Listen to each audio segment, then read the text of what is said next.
One of the features that we have in GSI Suite is the ability to compare audiograms so that you can look and see visit after visit or year over year how the patient's hearing has changed or remained stable.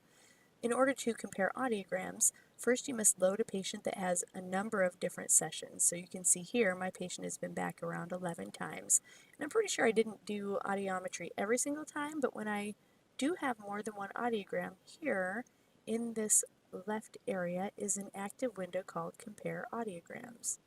When you click on that, it will expand it, and we'll slide down so we can see, and it will display every single date that this patient had audiometry.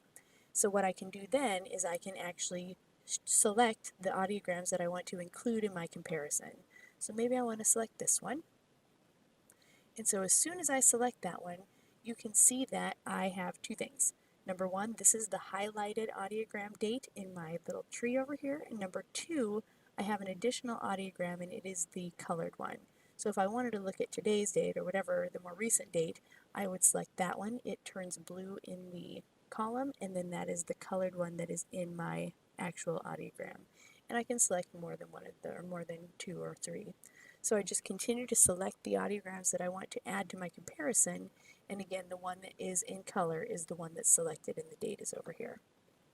You can also include the compare audiograms on your templates, on your reports, so you can create a nice report that has a comparison of a patient's results over several appointments.